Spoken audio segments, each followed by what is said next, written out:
कहानी के शुरुआत में एक अंधेरे जेल के अंदर एक आदमी बैठा हुआ दिखाई देता है जिसका नाम ली है। उसके सामने एक कागज का टुकड़ा है और वो अपने हाथ से बहुत ही बारीकी से एक नकली स्टैंप तैयार कर रहा है। ये ली कोई मामूली कैदी नहीं है, बल्कि वो एक बहुत ही स्किल्ड आर्टिस्ट है। वो जेल के अंदर से किसी को एक लेटर भेजना चाहता है, लेकिन प्रॉब्लम ये है कि लेटर भेजने के लिए जेल के पोस्टमैन को $10 देने होंगे और ली के पास तो $1 भी नहीं है। इसीलिए वो अपनी अनबिलीवेबल स्किल का इस्तेमाल करके खुद के हाथ से एक नकली स्टैंप बना लेता है और ये स्टैंप इतना परफेक्ट होता है कि कोई चाहकर भी असली और नकली का फर्क नहीं पकड़ पाएगा। इसके बाद जब पोस्टमैन आता है तो ली उसे लेटर देना चाहता है, लेकिन पोस्टमैन $10 की डिमांड करता है। ठीक उसी वक्त सामने वाले सेल में मौजूद एक बुढ़ा कैदी अचानक बीमार होने का नाटक करके चिल्लाना शुरू कर देता है। इसकी वजह से पोस्टमैन का ध्यान भटक जाता है और ली इसी मौके का फायदा उठाकर अपना लेटर चुपचाप उसके बैग में डाल देता है। अब ये लेटर वो किसे भेज रहा है और क्यों भेज रहा है, ये हमें मूवी के एंड में पता चलेगा। इधर कुछ देर बाद पुलिस आकर ली को जेल से बाहर निकाल ले जाती है। यहाँ हमें पता चलता है कि ली इतने दिनों से थाईलैंड की एक जेल में बंद था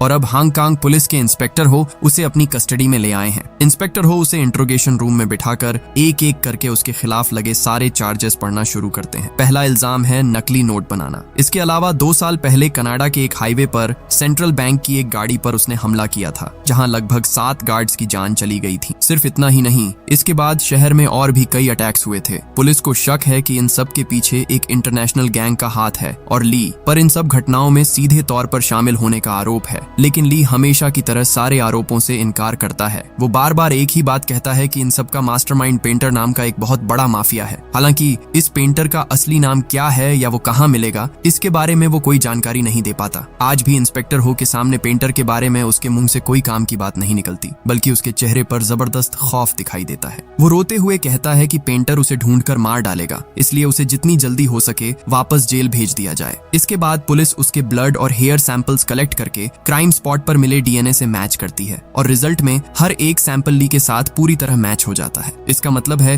कि उसका जुर्म अब दिन के उजाले की तरह साफ हो चुका है। पुलिस दोबारा उसे सच कबूल करने के लिए प्रेशर डालती रहती है, लेकिन हर बार की तरह इस बार भी ली सब कुछ मानने से इनकार कर देता है। ठीक इसी वक्त पुलिस स्टेशन के बाहर युवान नाम की एक लड़की इंतजार कर रही थी। वह अपने लॉयर को लेकर आई है ताकि ली की बेल करवाई जा सके, लेकिन पुलिस उसे साफ मना कर देती है कि ली कई बड़े केसेस का बहुत ही इंपॉर्टेंट गवाह है, इसलिए उसकी बेल किसी भी हाल में मुमकिन नहीं होगी। हालांकि पुलिस एक शर्त रखती है, अगर ली पेंटर की असली पहचान बता देता है तभी उसकी जमानत के बारे में सोचा जाएगा। तब युवान खुद ली के पास जाकर उसे सब कुछ सच सच बताने की रिक्वेस्ट करती है और ली उसी पल अपना मुंह खोलता है और पास्ट की उन घटनाओं को बताना शुरू करता है। अब सीन कट होकर कई साल पहले के वक्त में चला जाता है। यहाँ हम ली और युवान को पहली बार देखते हैं। वे दोनों आर्टिस्ट थे और दोनों ही बहुत शानदार पेंटिंग्स बनाते थे। आर्ट के जरिए वे धीरे धीरे एक दूसरे के करीब आ जाते हैं और उनके बीच प्यार हो जाता है। लेकिन उन दोनों में एक बहुत बड़ा फर्क था। युवान एक क्रिएटिव आर्टिस्ट थी जो अपने यूनिक स्टाइल में ओरिजिनल पेंटिंग्स बनाती थी, जबकि ली कोई ओरिजिनल काम नहीं करता था। वह बस मशहूर आर्टिस्ट्स की पेंटिंग्स को हूबहू कॉपी कर लेता था। उसकी कॉपी करने की काबिलियत सच में अनबिलीवेबल थी, लेकिन दिक्कत ये थी कि इन डुप्लीकेट पेंटिंग्स में किसी का कोई इंटरेस्ट नहीं था। अब यही कॉपी करने की ताकत आगे चलकर उसे एक खतरनाक रास्ते पर ले जाएगी। एक दिन लुक नाम का एक आर्ट गैलरी मालिक उनकी पेंटिंग्स देखने आता है। वह युवान का काम देखकर इम्प्रेस हो जाता है और सारी पेंटिंग्स खरीदना चाहता है, लेकिन उसे ली की पेंटिंग्स बिल्कुल पसंद नहीं आती क्योंकि वे दूसरों के काम की कॉपी थी। लुक उन्हें अपनी एग्जीबिशन में रखने से मना कर देता है। तब युवान जोर देकर कहती है कि या तो उसे सारी पेंटिंग्स एक साथ खरीदनी होंगी,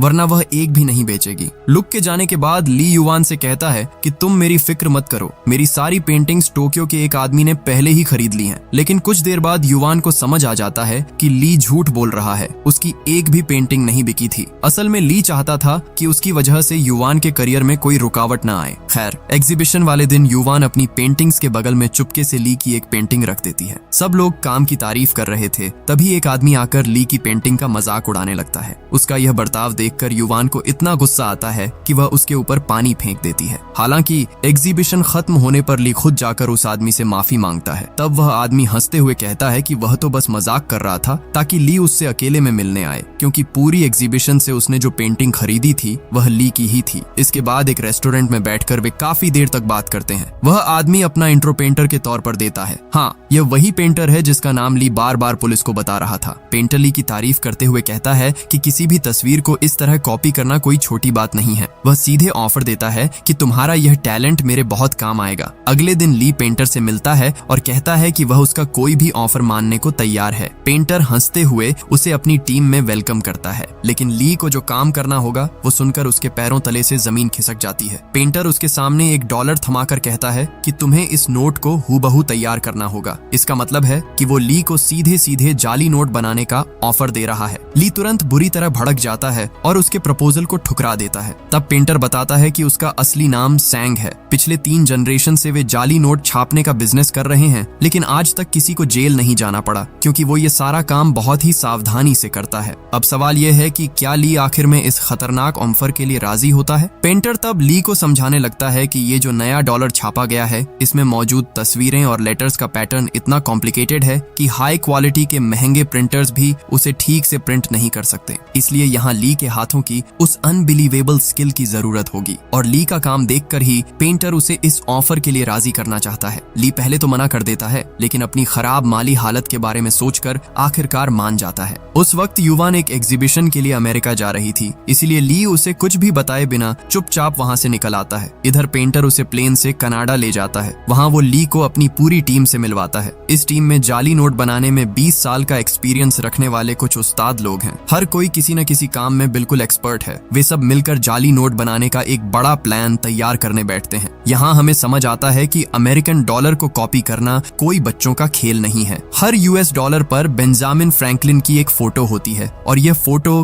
कई बारीक लेयर्स के जरिए बनाई जाती है। फ्रैंकलिन के कॉलर पर छोटे छोटे लेटर्स में यूनाइटेड स्टेट्स ऑफ अमेरिका लिखा होता है। अब नए नोट्स में अमेरिकन सरकार ने और भी कई सिक्योरिटी लेयर्स जोड़ दी हैं, जिसकी वजह से बारीक पेंटिंग या एडवांस प्रिंट के बिना इस नोट को कॉपी करना बिल्कुल नामुमकिन है। सिर्फ इतना ही नहीं, नोट्स में एक खास इंक का इस्तेमाल किया गया है जो एक तरफ से देखने पर पर्पल और दूसरी तरफ से देखने पर गोल्डन दिखाई देती है। इस चीज को मोर इफेक्ट कहा जाता है, यानी इंक में एक कलर चेंजिंग इफेक्ट है। इसका मतलब है कि इस नोट को बनाने के लिए उन्हें असली पेपर और यह खास इंक दोनों का जुगाड़ करना होगा। अब पेंटर की पूरी टीम इन प्रॉब्लम्स के सॉल्यूशन पर दिमाग लगाने लगती है। सबसे बड़ा चैलेंज था वाटरमार्क लगाने का काम। इसके लिए वे पुराने चाइनीज आर्टिस्ट्स की टेक्निक फॉलो करके 3 अलग अलग लेयर्स पर पेंट करने का प्लान बनाते हैं। सबसे बीच वाली लेयर पर बहुत ही बारीकी से वाटरमार्क सेट किया जाएगा और ये पूरा काम ली को अपने हाथों से पूरा करना होगा। अब मेन काम शुरू करने से पहले ली कुछ प्रैक्टिस नोट्स तैयार करता है। वो इतने परफेक्ट तरीके से नोट ड्रॉ करता है कि टीम के सभी लोग उसका काम देखकर पूरी तरह से हैरान रह जाते हैं। इसी तरह कुछ दिन प्रैक्टिस करने के बाद वे अचानक ईस्टर्न यूरोप चले जाते हैं। वहाँ एक नीलामी में पुराने बैंक नोट छापने की मशीन बिक रही थी और वे उसे खरीद लेते हैं। अब सवाल आता है कि असली बैंक नोट जैसा कागज कहाँ से आएगा। तब पेंटर एक कमाल की जानकारी देता है। वो बताता है कि USA सरकार जिस कागज से नोट छापती है, ठीक उसी क्वालिटी के कागज से वे टेलीफोन डायरेक्टरी भी तैयार करते हैं। बस ये बात सुनते ही वे उस डायरेक्टरी के छापे खाने में जाकर मालिक से सीधे 500 टन पेपर खरीद लेते हैं। अब इन पेपर्स को लेकर ली के डिजाइन के हिसाब से जाली नोट छापने का काम शुरू होता है। नीलामी से खरीदी गई उस विशाल मशीन में नोट पर नोट छपने लगते हैं और ये नोट देखने में बिल्कुल असली नोट जैसे ही लगते हैं। लेकिन एक बड़ी प्रॉब्लम अभी भी बाकी थी और वो थी कलर चेंजिंग मोर इफेक्ट। इसके लिए जो खास इंक चाहिए वो सिर्फ सरकारी दफ्तरों के पास ही मिलती है और इस इंक को हासिल करने के लिए पेंटर एक खौफनाक प्लान बनाता है। खैर, पेंटर अपनी टीम के साथ सेंट्रल बैंक की एक गाड़ी पर सीधा हमला बोल देता है। उस गाड़ी में उस कलर चेंजिंग इंक के कई बैरल थे और पेंटर उन्हें ही लूटने आया था। अब न चाहते हुए भी ली को इस काम में उसके साथ जाना पड़ता है। गाड़ी छीनने की कोशिश के दौरान गार्ड्स गोलियां चलाना शुरू कर देते हैं और जवाब में पेंटर की गैंग भी पलटवार करती है। इस भीषण गोलीबारी के बीच बेचारा ली बुरी तरह फंस जाता है। तभी एक गार्ड अचानक ली की तरफ बंदूक तान देता है, लेकिन ठीक उसी वक्त पेंटर आकर उस गार्ड को गोली मारकर खत्म कर देता है। इसके बाद पेंटर बम फेंककर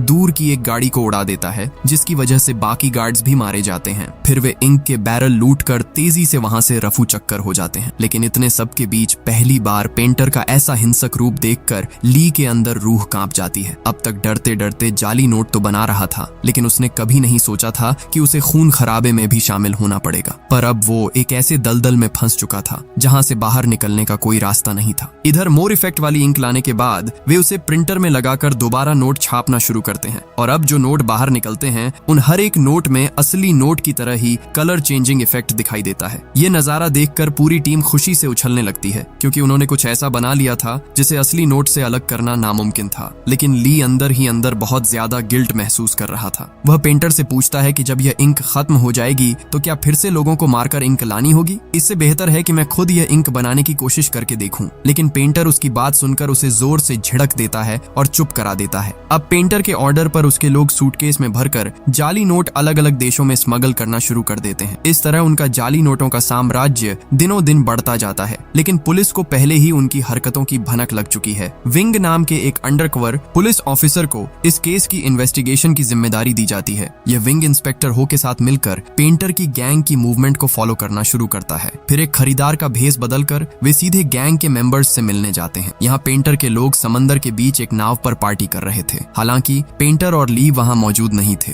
विंग वहाँ से सब कुछ ऑब्जर्व करता है और फिर निकल जाता है, लेकिन पेंटर का असली खेल तो अभी शुरू ही नहीं हुआ था। पेंटर जनरल नाम के अपने एक पुराने क्लाइंट के साथ मीटिंग फिक्स करता है। अगले दिन वह ली को साथ लेकर जनरल के घर की तरफ रवाना होता है। रास्ते में ली पेंटर को एक इम्पोर्टेंट बात बताता है। वह कहता है कि उसे एक खास किस्म के कारपेंटर के बारे में पता है जिससे मोर इफेक्ट पैदा किया जा सकता है। इसका मतलब है कि इस इंक से डॉलर बिल पर दो अलग अलग एंगल से दो रंगों का इफेक्ट लाया जा सकेगा और इसके लिए किसी को मारना नहीं पड़ेगा। पेंटर उसका यह आइडिया सुनकर काफी खुश होता है और वादा करता है कि वह ली के नाम पर एक रिजॉर्ट खरीद कर देगा, जहां वह युवान के साथ अपनी बाकी जिंदगी आराम से गुजार सकेगा। लेकिन तभी पेंटर अचानक ली के हाथ में एक बम का रिमोट थमा देता है और कहता है कि मेरे इशारे पर ही तुम्हें यह बटन दबाना होगा। इधर जनरल के घर पहुंचने के बाद मीटिंग नॉर्मल तरीके से शुरू होती है। जनरल पेंटर को अच्छे दाम पर नकली नोट खरीदने का ऑफर देता है और कहता है 6 महीने के लिए अपनी पूरी गैंग के साथ मेरे यहाँ शिफ्ट हो जाओ और मेरे लोगों को भी अपने जैसा परफेक्ट नकली नोट बनाना सिखा दो।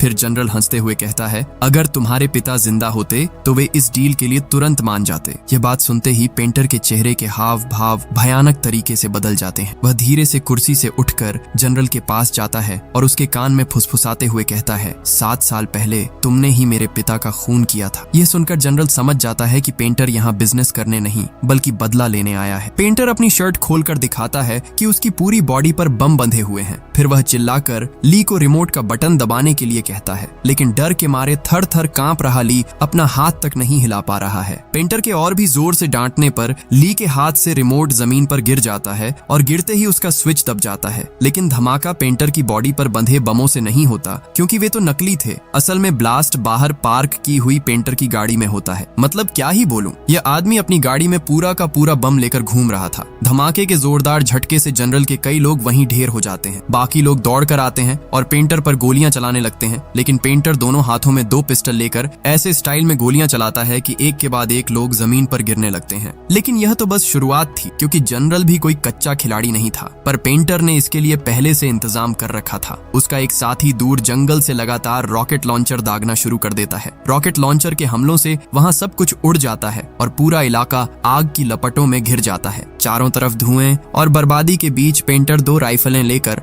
और भी लोगों को साफ कर देता है। फिर उसके कुछ और साथी गाड़ियां लेकर आते हैं और जनरल के आदमियों को कुचलना शुरू कर देते हैं। इसी बीच जनरल के कुछ लोग जंगल में घुसकर रॉकेट लॉन्चर चलाने वाले बंदे को खत्म कर देते हैं। इन सब के बीच बेचारा ली एक कोने में दुबक कर अपनी जान बचाने की कोशिश कर रहा है। ये गोलीबारी काफी देर तक चलती रहती है। आखिर में जनरल खुद एक आर्मर्ड कार लेकर आता है और पेंटर पर सीधी फायरिंग शुरू कर देता है, लेकिन पेंटर जबरदस्त स्टाइल में कूदकर उस पर गोलियां चलाता है और गाड़ी के सही हिस्से पर निशाना साध कर पूरी गाड़ी को ही पलट देता है। इस तरह वह जनरल का भी काम तमाम कर देता है। मगर इस जंग के दौरान चिंग नाम की एक लड़की जो जनरल के लिए काम करती थी, उसकी बॉडी में आग लग जाती है। ली दौड़ कर जाता है और उस आग को बुझा देता है, लेकिन तब तक उसका चेहरा बुरी तरह झुलस चुका था। लौटते वक्त पेंटर उसे हॉस्पिटल ले जाता है और फिर धमाका करके जनरल के पूरे ठिकाने को मिट्टी में मिला देता है। करीब 1 महीने बाद चिंग धीरे धीरे अपनी चोटों से ठीक होने लगती है। पेंटर उसे एक नई आईडी और पासपोर्ट देता है जिस पर उसका नाम युवान लिखा था। ये देखकर ली को बहुत गुस्सा आता है, क्योंकि युवान उसकी प्रेमिका का नाम है, लेकिन पेंटर उसकी बात पर ध्यान नहीं देता। इस तरह नई पहचान के साथ चिंग पेंटर की गैंग में शामिल हो जाती है और धीरे धीरे ली की तरफ अट्रैक्ट होने लगती है। हालांकि ली इन सब बातों को ज्यादा भाव नहीं देता। इसी बीच एक दिन वे सब मिलकर युवान का आर्ट शो देखने जाते हैं, जहां पेंटर ली से कहता है कि उसने उसके लिए रिजॉर्ट का इंतजाम कर दिया है। अब वो युवान के साथ सुख शांति से अपनी जिंदगी गुजार पाएगा। लेकिन ली दुखी होकर कहता है कि क्या युवान को एक क्रिमिनल के खरीदे हुए रिजॉर्ट में रहना पसंद आएगा। ठीक तभी उन्हें पता चलता है कि युवान उस आर्ट गैलरी के मालिक लुक से शादी करने जा रही है। असल में ली ने काफी दिनों से युवान से कोई कांटेक्ट नहीं रखा था, जिसकी वजह से युवान ने उसका और इंतजार नहीं किया और लुक के साथ रिलेशनशिप में आ गई। यह खबर जानने के बाद ली चुपचाप गैलरी से बाहर निकल आता है और पेंटर को बताता है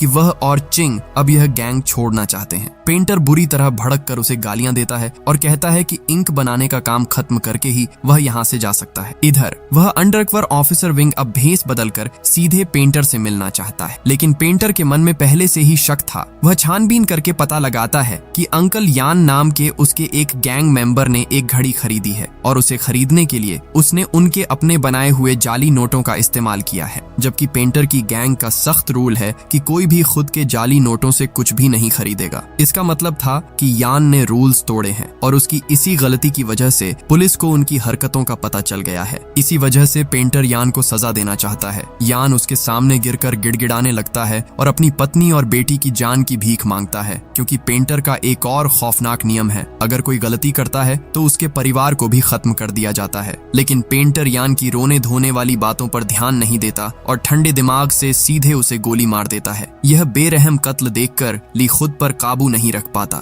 वह तुरंत पेंटर पर झपट पड़ता है, लेकिन पेंटर उसके कान के पास से गोली चला देता है और उसके चेहरे पर एक जोर का मुक्का जड़ देता है। इधर विंग दोबारा भेस बदलकर पेंटर से मिलने आता है, लेकिन पेंटर को उसके सारे प्लान पहले से पता थे, इसलिए बात करने के दौरान वह अचानक ली से कहता है कि वह विंग को गोली मार दे। लेकिन इस बार भी ली अपनी जगह से हिल नहीं पाता। आखिर में पेंटर खुद ही विंग को गोली मारकर खत्म कर देता है। इसके बाद वह ली पर और भी ज्यादा भड़क जाता है और उसके सामने कुछ ऐसा रिवील करता है जिसे सुनकर ली के पूरे शरीर में ठंडी लहर दौड़ जाती है। पेंटर दिखाता है कि उसने युवान और उसके होने वाले पति लुक को इस वक्त बंधक बना रखा है, यानी इस आदमी ने किसी तरह युवान और लुक को किडनैप कर लिया था, सिर्फ ली को ब्लैकमेल करने के लिए। पेंटर ली को सीधे लुक पर गोली चलाने के लिए कहता है, लेकिन ली इसके लिए बिल्कुल राजी नहीं होता। वह उल्टा पेंटर पर ही पिस्तौल तान देता है। इसी दौरान ट्रिगर दबने से अंधाधुंध गोलियां चलती हैं, जिसमें लुक मारा जाता है। इसके बाद पेंटर और ली के बीच एक जबरदस्त गन फाइट शुरू हो जाती है। इसी दौरान चिंग आकर पेंटर के आदमियों को एक के बाद एक खत्म करने लगती है। आखिर में ली सीधे पेंटर के सीने में गोली मारकर उसे भी खत्म कर देता है। इधर ली युवान को बचाना चाहता है, लेकिन चिंग युवान को जान से मारने की धमकी देकर उसे रोक देती है। असल में चिंग ली की तरफ काफी अट्रैक्ट हो गई थी, इसलिए वह किसी भी हाल में युवान को ली के पास नहीं जाने देना चाहती थी। ली के पास और कोई रास्ता नहीं बचता, इसलिए वह युवान को वहीं छोड़कर वहां से निकलने पर मजबूर हो जाता है। इसके बाद वह पैसों का बैग लेकर उसी रिजॉर्ट में चला जाता है जो पेंटर ने उसके लिए खरीदा था। अगली सुबह ली अखबार में पढ़ता है कि पुलिस को पेंटर की डेड बॉडी नहीं मिली है। तब उसके दिमाग में एक ही ख्याल आता है कि शायद पेंटर मरा नहीं है और वह युवान को मारकर बदला लेगा। इसलिए ली युवान को बचाने के लिए तेजी से निकलता है, लेकिन इसी बीच रास्ते में पुलिस आकर उसे अरेस्ट कर लेती है। यानी इसके बाद जो हुआ वह हमने मूवी की शुरुआत में देखा था। पुलिस ली के सामने शर्त रखती है कि अगर वह पेंटर के बारे में सारी जानकारी देगा तभी उसे जमानत मिलेगी, और जिस युवान को ली छोड़कर आया था वही युवान उसे बचाने आई है, क्योंकि ली ने जेल से लेटर लिखकर उससे माफी मांगी थी। याद है मूवी की शुरुआत में नकली स्टैंप लगाकर लेटर भेजने वाली बात? वह लेटर असल में इसी युवान को भेजा गया था। इधर युवान की सलाह पर ली पेंटर के बारे में शुरू से लेकर अंत तक सब कुछ पुलिस को सच सच बता देता है। पुलिस उसे पेंटर का एक स्केच बनाने के लिए कहती है, जिसके बाद उसकी जमानत हो जाती है और पुलिस उसे एक होटल में ले जाकर छोड़ देती है। वहाँ ली युवान से माफी मांगता है और उनके बीच एक रोमांटिक पल बीतता है। ठीक उसी वक्त इंस्पेक्टर हो को पुलिस की वर्दी पहने एक आदमी दिखाई देता है, जिसका चेहरा ली के बनाए हुए पेंटर के स्केच से हूबहू मिलता है। और मजेदार बात यह थी कि वह आदमी पुलिस की वर्दी पहनकर खुद पुलिस स्टेशन के अंदर जा रहा था, इसीलिए वो अपनी टीम के साथ मिलकर उसे तुरंत अरेस्ट कर लेता है। सबको लगता है कि देश का मोस्ट वांटेड क्रिमिनल आखिर पकड़ा गया, लेकिन वह आदमी हैरान होकर चिल्लाता है, मैं क्रिमिनल कब से हो गया? मैं तो एक मामूली पुलिस कांस्टेबल हूँ। जब वह अपनी आईडी दिखाता है तो इंस्पेक्टर हो का चेहरा सफेद पड़ जाता है, क्योंकि अब उसे समझ आ जाता है कि ली ने उन सबको इतनी देर से बेवकूफ बनाया है। लेकिन यकीन मानिए, असली सच तो अभी बाकी है और ये इतना चौंकाने वाला है कि आप दंग रह जाएंगे। क्या आप अभी तक बात समझ पाए? इतनी देर से जिस भयानक पेंटर की कहानी सुनाई जा रही थी, वह पेंटर असल में कोई और नहीं बल्कि खुद ली है, जाली नोट डिजाइन करने से लेकर सेंट्रल बैंक की गाड़ी पर हमला करने और जनरल के ठिकाने पर नरसंहार करने तक ये सब कुछ उसने अकेले ही अंजाम दिया था। लेकिन खुद को बचाने के लिए उसने पुलिस के सामने बहुत ही मासूम बनकर पेंटर नाम का एक काल्पनिक किरदार खड़ा कर दिया और जिस बेचारे पुलिस कांस्टेबल को उसने गिरफ्तारी के वक्त ड्यूटी पर देखा था उसी का चेहरा उसने पेंटर के स्केच के तौर पर बना दिया। सोचिए, पूरी मूवी के दौरान हमें लगा कि ली एक मासूम आर्टिस्ट है जिसे जबरदस्ती इस जुर्म में घसीटा गया, जबकि वही इस पूरे ऑपरेशन का असली मास्टरमाइंड था। सिर्फ इतना ही नहीं, और भी भयानक सच ये है कि चीन से आने के बाद ली की युवान से कभी मुलाकात ही नहीं हुई थी। जो लड़की उसे बचाने पुलिस स्टेशन आई थी और जिसके साथ वह होटल में था, वह असल में युवान नहीं थी, वह वही चिंग थी जिसकी ली ने प्लास्टिक सर्जरी करवाकर उसे युवान का चेहरा दे दिया था। याद है, जनरल के ठिकाने पर उस जंग के दौरान चिंग का चेहरा झुलस गया था। ठीक उसके बाद ली ने उसे युवान जैसा बनवा दिया, क्योंकि वह असली युवान को कभी हासिल नहीं कर सका था, इसलिए उसने चिंग को युवान बनाकर अपने पास रख लिया। खैर, अगले दिन नकली युवान बनी हुई चिंग बुरी तरह चिढ़ जाती है। उसे समझ आ जाता है कि ली ने उसे कभी चिंग के तौर पर प्यार किया ही नहीं, वह तो बस उसके अंदर युवान का चेहरा ढूंढता रहा। इसी गुस्से में चिंग असली युवान और उसके बॉयफ्रेंड लुक को किडनैप कर लेती है और ली से कहती है, अगर तुम वाकई मुझसे प्यार करते हो तो इन्हें खत्म कर दो। तब उनके बीच गन फाइट शुरू होती है और उस गोलीबारी में लुक मारा जाता है। इसके बाद जब ली वहां से भागता है तो पुलिस उसे पकड़ लेती है, लेकिन वही चिंग फिर से उसे बचाने आती है क्योंकि ली ने जेल से लेटर लिखकर उससे माफी मांगी थी। अब यह सारा सच जानने के बाद इंस्पेक्टर हो तुरंत होटल की तरफ भागता है, लेकिन तब तक बहुत देर हो चुकी थी। होटल के सारे गार्ड्स को खत्म करके ली और चिंग पहले ही फरार हो चुके थे। अब वे दोनों समंदर के रास्ते एक बोट में बैठकर हांगकांग से बहुत दूर भाग रहे थे।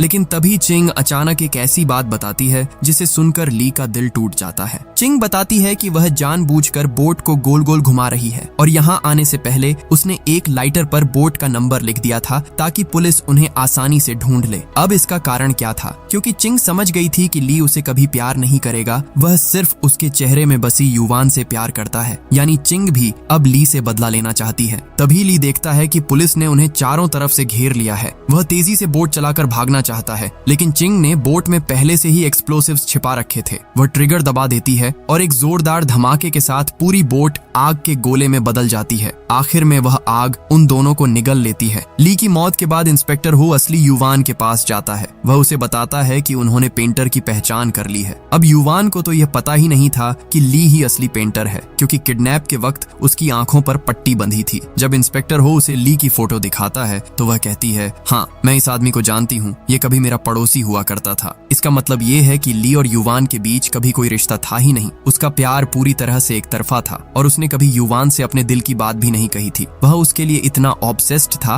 कि वह युवान जैसा आर्टिस्ट बनना चाहता था, लेकिन उसके जैसा ओरिजिनल आर्टिस्ट बनना ली के बस में नहीं था। इसीलिए उसने अपनी कॉपी करने की जबरदस्त स्किल का इस्तेमाल करके एक गलत रास्ता चुन लिया। उसका प्लान था कि बहुत सारा पैसा कमाकर वह एक दिन युवान के सामने सिर उठाकर खड़ा होगा, लेकिन उसका वह सपना भी आखिरकार राख हो गया। समंदर के काले पानी में बिखरे हुए बोट के टुकड़े, जलते हुए कागज की राख और एक कमाल के टैलेंट का यह बेकार अंत जिससे उसने प्यार किया, वह उसे जानती तक नहीं थी, और जिसने उसे प्यार किया उसकी उसने कभी कद्र नहीं की। और यहीं पर यह कहानी खत्म हो जाती है।